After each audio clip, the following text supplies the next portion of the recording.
नमस्कार श्यामगिरी, आप देख रहे हैं टीएफडी इंडिया न्यूज 24। टीएफडी इंडिया न्यूज 24 में आप दर्शकों का स्वागत है। मोदी ट्रंप के चक्कर में प्रधानमंत्री की कुर्सी गंवा बैठेंगे। इंडिया के चक्रव्यूह में भाजपा यानी कि बीजेपी एक ऐसे बिंदु पर हम लोग इस वक्त चर्चा करने जा रहे हैं कि भारतीय जनता पार्टी के अंदर से ही अब नरेंद्र मोदी के इस्तीफे की मांग निकल पड़ी है। लेकिन इसके पहले मैं बताऊं आप दर्शकों को कि जो पार्लियामेंट दोपहर 12 बजे तक के लिए स्थगित हुआ था वह चालू हुआ और अविश्वास प्रस्ताव पर चर्चा इस वक्त शुरू हुआ है। अविश्वास प्रस्ताव पर चर्चा पीठ पर बैठे हुए जगदम्बिका पाल सुन रहे हैं और विपक्ष अपना तेवर बरकरार रखे हुए है, एकजुटता बरकरार है इंडिया गठबंधन की। नरेंद्र मोदी पार्लियामेंट में आए नहीं और राहुल गांधी ने जैसा कहा था कि वह आएंगे नहीं, यह भी देखने वाली बात होगी। एक चुनौती और चैलेंज है यह। लेकिन अब महत्वपूर्ण बिंदु यह है कि सरकार के फैसले इस देश पर उल्टा जिस तरह से पड़ रहे हैं और जैसा मैंने कहा कि मोदी ट्रंप के चक्कर में प्रधानमंत्री की कुर्सी गंवा बैठेंगे। ईरान इजराइल के युद्ध में बात इतनी बढ़ गई है कि अब मिडिल ईस्ट के साथ साथ भारत प्रभावित होने लगा है और करोड़ों लोगों की नौकरियां गंवाने लगा है। करोड़ों रेस्टोरेंट और होटल्स बंद होते हुए नजर आ रहे हैं और बंद बहुत ज्यादातर हो भी गए हैं, जैसा सुबह के कार्यक्रम में भी मैंने आप दर्शकों को बताया था। लेकिन अब एक रिपोर्ट आप दर्शकों को बताता हूं, क्योंकि डोनाल्ड ट्रंप अमेरिकी राष्ट्रपति रूस के राष्ट्रपति पुतिन से मदद मांग रहे हैं ईरान इजराइल के इस युद्ध को बंद करने के लिए। ईरान के तरफ से बयान आया कि 10 साल युद्ध लड़ने के लिए हम तैयार हैं। युद्ध की शुरुआत अमेरिका और इजराइल ने की है, हमने नहीं किया है और मैं 10 सालों तक युद्ध लड़ूंगा। अभी चंद दिन 10 दिन हुए, 10 दिन में हालात यह है कि पूरा विश्व त्राहिमाम करने लगा है। भारत बर्बादी की कगार पर आ गया है, शेयर मार्केट तहस नहस वाली परिस्थिति में आ गई है। आज कुछ हल्का सेंसेक्स और निफ्टी उठी है, लेकिन शाम तक उठी रहेगी इसकी कोई गारंटी नहीं है। लेकिन एलपीजी की कमी, पेट्रोल डीजल की कमी देश में नजर आ रही है। अलग अलग हिस्सों में अलग अलग समस्याएं आती हुई नजर आ रही हैं। मैं आप दर्शकों को वह कुछ रिपोर्ट बताना चाहूंगा जो बड़ी महत्वपूर्ण है आप दर्शकों को जानना, कि ईरान पर इजराइल के हमले 28 फरवरी से ही जारी हैं। उसके साथ अमेरिका ने भी मिलकर के अटैक किए हैं। लेकिन अब इजराइल और अमेरिका, बड़ी ध्यान से इसे समझिए आप दर्शक, कि आखिर मोदी ट्रंप के चक्कर में प्रधानमंत्री की कुर्सी कैसे गंवाते हुए नजर आ रहे हैं। इसे बड़े ध्यान से समझिए और ज्यादा से ज्यादा लोगों को शेयर कीजिएगा। ईरान पर इजराइल के हमले 28 फरवरी से ही जारी हैं। उसके साथ अमेरिका ने भी मिलकर अटैक किए हैं। लेकिन अब इजराइल और अमेरिका में ही अनबन की स्थिति पैदा हो गई है। ऐसा इसलिए क्योंकि इजराइल की ओर से ईरान के तेल डिपो पर जो हमले किए हैं उससे हालात ज्यादा बिगड़ गए हैं। इसी को लेकर अमेरिका नाराज है और उसका कहना है कि इजराइल को जंग को इस स्तर तक नहीं भड़काना चाहिए। ऐसी जंग से ईरान के आम लोगों को परेशानी हो रही है और ऐसा करना गलत है। बड़े ध्यान से समझिए, जो अमेरिकी राष्ट्रपति ट्रंप ईरान की जनता को भड़का रहा था, सत्ता परिवर्तन की बात कर रहा था, अगला नेतृत्व चुन लिए जाने के बाद में अब उसे ईरान के आम जनता की चिंता होने लगी। सोचिए, जो निजाम बदलना चाह रहा था, जनता को भड़का रहा था और जनता भड़की नहीं, उसे ईरान की जनता की फिक्र होने लगी। ध्यान से समझिए इसे, तो इसे आम लोगों को परेशानी हो रही है और ऐसा करना गलत था। जंग को ऐसा मोड़ नहीं लेना चाहिए। यही नहीं, कहा जा रहा है कि जब तेल अवीव में अमेरिका को इन हमलों के बारे में बताया गया तो उसने नाराजगी जाहिर की। आगे सुनिए आप दर्शक। इस हमले के बाद तेल अजीब की ओर से अमेरिका को जानकारी मिली गई। उसका कहना था कि हमने जिन ऑयल फैसिलिटीज पर हमला किया है उसका इस्तेमाल मिसाइल लॉन्चर्स में ईंधन भरने के लिए किया जाता था, लेकिन अमेरिका ने कहा कि हमें ऐसे हमले की उम्मीद नहीं थी। एक्सोस ने अपनी रिपोर्ट में एक अमेरिकी अधिकारी के हवाले से लिखा है कि हम इस तरह के हमले से हैरान हैं, जंग में इतने भीषण हमले की उम्मीद भी हमने नहीं की थी। इस इजरायली अधिकारी ने कहा कि अमेरिका का रिएक्शन चौंकाने वाला था, वहां से संदेश आया था आपके यह क्या कर दिया, आपने यह क्या कर दिया। अब सोचिए, जो अमेरिका इजराइल के साथ मिल करके 30 मिसाइल एक साथ छोड़ा था तेहरान पर, जहां पर सुप्रीम लीडर खामनेई मौजूद थे और उसमें कोई नहीं बचा, और निजाम बदलने की बात कर रहा था कि मैं अपनी मर्जी से निजाम बदलूंगा, मेरा चाहने वाला वहां का बॉस होगा ईरान का। वह ईरान खामनेई की मौत के बाद भी झुका नहीं, और नहीं झुकने का परिणाम हुआ कि पूरा मिडिल ईस्ट तबाह हो गया। आज तबाही के कगार पर इसलिए अमेरिका झुक रहा है क्योंकि दुनिया के साथ साथ सिर्फ दुनिया में 2 देशों को छोड़ करके बाकी सबको आर्थिक तंगी का सामना करना पड़ रहा है, चीन और रसिया। इन 2 को छोड़ करके कोई भी खुश नहीं है। अब ऐसे में कुवैत, दुबई और सऊदी का निजाम जो है वह ईरान के साथ खड़ा होता हुआ नजर आ रहा है, जिसके वजह से अमेरिका को अपनी साख गिरने की डर सताने लगी है। ऐसे में अमेरिकी राष्ट्रपति डोनाल्ड ट्रंप का जो विरोध अमेरिका के अंदर हो रहा है, ट्रंप बैकफुट पर आकर के खड़े हो गए हैं। ईरान ने अगर युद्ध नहीं रोका, जो नहीं रोकने के लिए कह रहा है कि हम 10 साल तक युद्ध करेंगे, तो अमेरिकी राष्ट्रपति ट्रंप ने रसिया के राष्ट्रपति पुतिन से बात की है और इसमें मध्यस्थता की बात की है। अब ईरान ने साफ कहा है कि ट्रंप के ऊपर हमें भरोसा नहीं है, तो इसलिए अमेरिका ने रसिया से बात किया और पुतिन साइडलाइन है। अब महत्वपूर्ण बिंदु यह है कि हमारा देश जो इसमें बहुत बुरी तरह से फंस गया और जकड़ गया।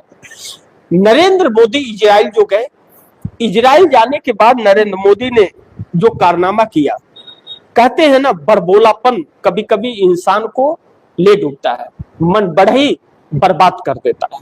कहते हैं ना, गांव देहातों में कहते हैं कि बड़बोलापन ले डूबता है और मन बड़ा ही बर्बाद कर देता है, यानी कि मन का बढ़ा भी ज्यादा ठीक नहीं होता है।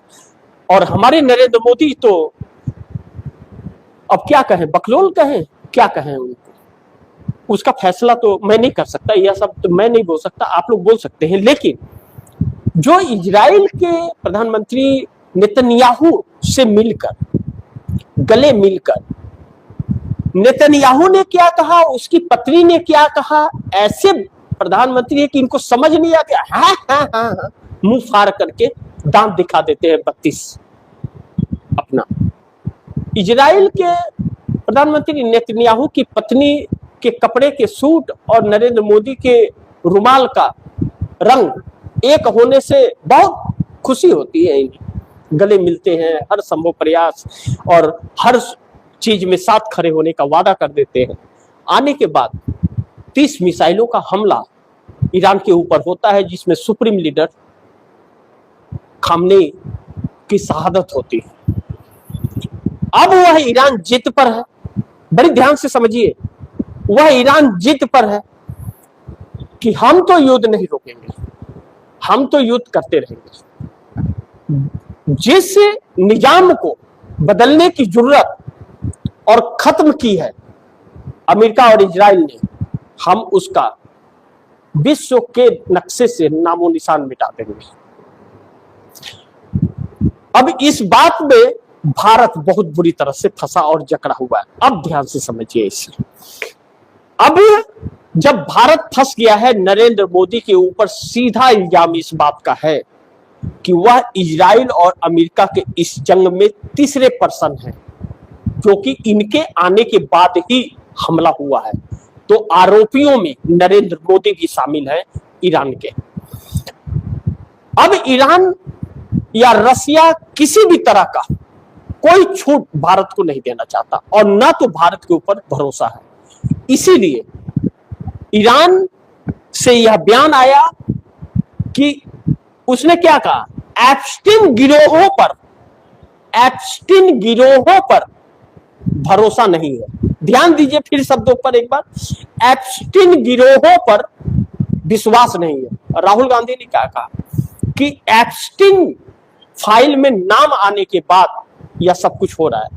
और कल 60 सेकेंड का राहुल गांधी का इंटरव्यू ने साफ इशारा किया कि नरेंद्र मोदी पार्लियामेंट में नहीं आएंगे, नरेंद्र मोदी भाग रहे हैं, एप्स्टीन के वजह से इजराइल के और ट्रंप के गोद में बैठे हुए हैं, कंप्रोमाइज कर रहे हैं।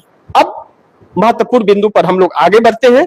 ऐसे में जब ईरान ने यह बयान दिया तो नरेंद्र मोदी बहुत बुरी तरह से फंस गए। और दूसरा, 1 करोड़ तकरीबन भारतीय इस मिडिल ईस्ट के अंदर जंग जहां हो रहा है वहां पर फंसे हुए हैं। अभी नुकसान की बात नहीं कर रहा हूं, जो नुकसान हो रहा है वह पिछले प्रोग्राम में मैंने आप दर्शकों से जिक्र किया कि क्या क्या स्थिति एलपीजी को लेकर के है और पेट्रोल को लेकर के क्या आने वाली है, उस पर चर्चा कर लेंगे। लेकिन अब इस बीच जब मोदी ट्रंप के चक्कर में, जो मैंने कहा कि प्रधानमंत्री की कुर्सी गवा बैठेंगे, अब हमलावर विपक्ष है पार्लियामेंट के अंदर। हाँ, यह सत्य है कि अभी जब हम लोग इस वक्त लाइव है, इस वक्त पार्लियामेंट में अविश्वास प्रस्ताव पर चर्चा शुरू हो गया है, विपक्ष मान गया और चर्चा कर रहा है। लेकिन उसकी मांग है कि इस युद्ध पर ही चर्चा होनी चाहिए। तो आज चर्चा हो जाएगी, उसके बाद पार्लियामेंट का फिर वही हर्ष होने वाला है। तो दूसरी, इंडिया गठबंधन जिस एकजुटता से खड़ा है, मोदी सरकार या भाजपा वालों ने यह सोचा नहीं था कि इंडिया गठबंधन इस कद्र एकजुट हो जाएगा और इंडिया गठबंधन की संख्या बढ़ जाएगी। इंडिया गठबंधन की संख्या बढ़ करके कहा जा रहा है 250 प्लस सांसदों की हो गई है, जो डर लगने लगा है भाजपा सरकार को। अब ऐसे में मोदी के पीएम की कुर्सी दांव पर लग गई है, नरेंद्र मोदी के प्रधानमंत्री की कुर्सी दांव पर लग गई है और भाजपा नेता ने ही इस्तीफा मांग लिया मोदी का। अब दूसरों की बात छोड़ दीजिए, आप विपक्ष की बात छोड़ दीजिए, अब भाजपा के ही नेता ने इस्तीफा मांग लिया नरेंद्र मोदी का कि पहले तुम इस्तीफा दो। और अलग अलग तरह से हमले भी हो रहे हैं। ऐसे में 2 सबसे अहम सवाल हैं जो बड़ी महत्वपूर्ण है।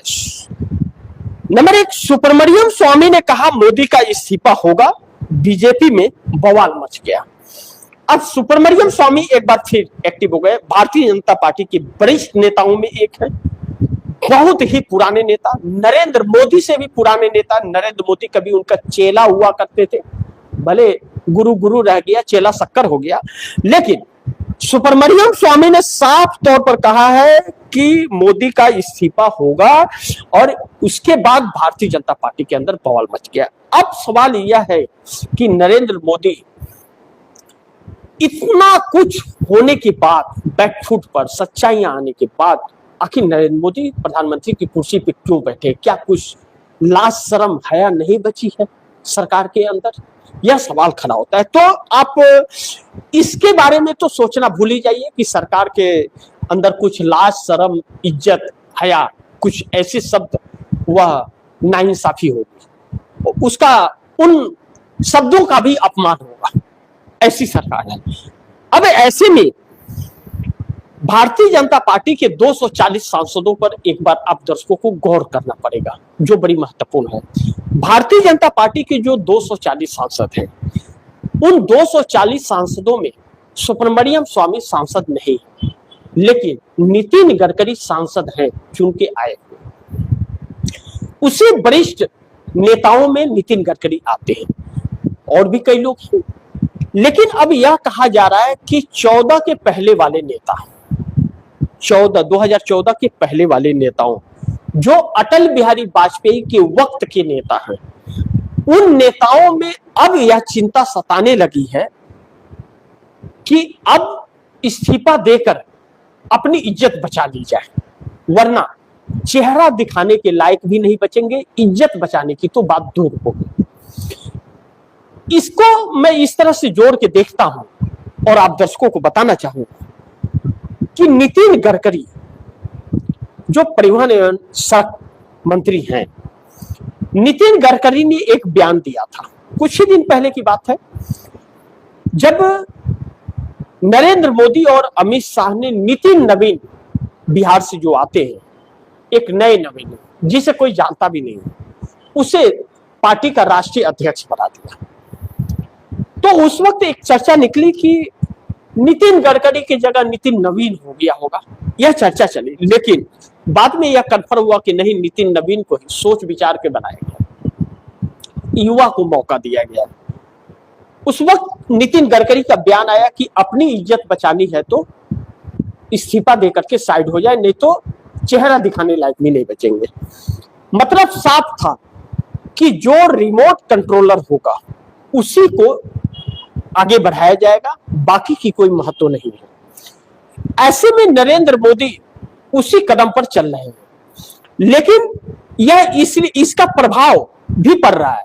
यह इसलिए कि नरेंद्र मोदी 75 साल का पूरा होने के बाद वह रिटायरमेंट नहीं होने वाले थे, वह सिर्फ बाकी के नेताओं के ऊपर लागू हो रहा था, नरेंद्र मोदी के ऊपर नहीं। अब इसका असर आप दर्शक ध्यान से समझ लीजिए। नितिन नवीन को जो बनाया गया मनमर्जी के तौर पर, अब सरकार उस तरफ राजवाड़े की तरफ बढ़ चुकी है। नरेंद्र मोदी ने एक कानून पास कराया है, वह कानून है कि नरेंद्र मोदी जो पीएमओ को बदल करके सेवा तीर्थ बना दिया, उन्होंने अपने दफ्तर का नाम रख दिया, खैर यह नाम ही बदलते रहेंगे और कुछ काम तो है नहीं। उस सेवा तीर्थ में बैठ करके नरेंद्र मोदी अपना मनमौजी करेंगे, 10,000 रुपया किलो के मशरूम का चिली उली बना करके खाएंगे, सब्जी उब्जी बना के खाएंगे, और कोई भी कैबिनेट या कोई भी मंत्रालय उनसे सवाल जवाब नहीं करेगा। 6 महीने में एक बार सेवा तीर्थ अपना रिपोर्ट देगा और जो देगा वही मानना पड़ेगा, कोई सवाल नहीं कर सकता। यानी कि कैबिनेट के मान्यता को अब रद्द कर दिया है कानूनन बना करके कि कैबिनेट का कोई मतलब नहीं है अब, और कैबिनेट वही करेगा जो वहां से आएगा, और वहां पर क्या हुआ उसका कोई रिपोर्ट नहीं मांगेगा। जैसे प्रधानमंत्री राहत कोष को बदल करके पीएम केयर फंड कर दिया गया, कोई ऑडिट नहीं होता है और उसका हिसाब कोई नहीं मांग सकता। तो अब यह अलग दिशा में जा चुका है, और नरेंद्र मोदी वही करेंगे जो अमेरिका कहेगा, वह नरेंद्र मोदी करेंगे। यानी कि राहुल गांधी की बातें सत्य है कि पूरी तरह से इस देश को गुलाम बना दिया गया है, अब उस पर अमल शुरू हो चुका है। दूसरी चीज, सुब्रमण्यम स्वामी ने कहा जो कि मोदी का इस्तीफा होगा, अगर इन 240 सांसदों में बगावत हो रही है, हो जाती है, तो नरेंद्र मोदी का इस्तीफा होगा। लेकिन क्या उन 240 सांसदों के अंदर यह हिम्मत है कि खुलेआम बगावत कर दे, यह देखने वाली बात होगी। लेकिन धुआं उठना शुरू हो गया। अब नंबर 2 पर आइए। इंडिया गठबंधन एकजुट होकर के हमलावर है, ईरान इजराइल पर पहले चर्चा हो, यह कह रहा है। इंडिया गठबंधन के घटक दलों का यह मांग था कि पहले ईरान इजराइल युद्ध में आप इजराइल क्यों गए, आपके आने के बाद हमले हुए हैं। ऐसे वक्त में जब हर कोई दूरी बना रहा था तो बड़बोले प्रधानमंत्री को क्यों जाना पड़ा, वजह एप्स्टीन फाइल, राहुल गांधी का यह साफ आरोप है। अब नरेंद्र मोदी को वहां आने के बाद हमले हुए, जिसकी कीमत यह देश अब चुकाना शुरू कर दिया है, उसका प्रभाव इस देश पर पड़ना शुरू हो गया है। आज शेयर मार्केट में कुछ बढ़ रहे हैं, कुछ गिर रहे हैं, कुछ चढ़ रहे हैं, कुछ गिर रहे हैं, एक थोड़ी सी संतुलन की परिस्थिति बनी हुई है। लेकिन इससे समस्याएं खत्म नहीं हुई है। यह तब हुआ है जब अमेरिका ने कहा है कि हम समझौता चाहते हैं, हम हमला नहीं करेंगे, तब यह थोड़ी सी स्थिरता आई है। लेकिन ऐसे ही रहेगी, विशेषज्ञों का मानना है कि यह ऐसे ही रहेगा, इसकी गारंटी नहीं है, क्योंकि ईरान का बयान आया कि हमें एप्स्टीन गिरोहों के ऊपर भरोसा नहीं है। उसमें किसका नाम लिया? एप्स्टीन गिरोह का। नेतन्याहू, नरेंद्र मोदी और ट्रंप, इन्हें ही इशारा करके एप्स्टीन गिरोह बताया ईरान ने। यानी कि मामला और उलझ रहा है। अब भारत में जितने रेस्टोरेंट और होटल थे बंद हो गए, जिसके वजह से व्यापारिक असर काफी पड़ रहा है और रोजगार लगे हुए मजदूरों के चले गए। करोड़ों लोग घरों में बंद हो गए और होटल और रेस्टोरेंटों में ताला लग गया, जिसकी कीमत इस देश की जनता चुका रही है। इस वक्त पार्लियामेंट में स्पीकर ओम बिरला पर बहस जारी है। जो भी खबर होगा आप दर्शकों तक लेकर के आऊंगा। तो इसी के साथ आप दर्शकों से इजाजत चाहूंगा। अगली खबर के साथ फिर होऊंगा हाजिर, तब तक के लिए नमस्कार।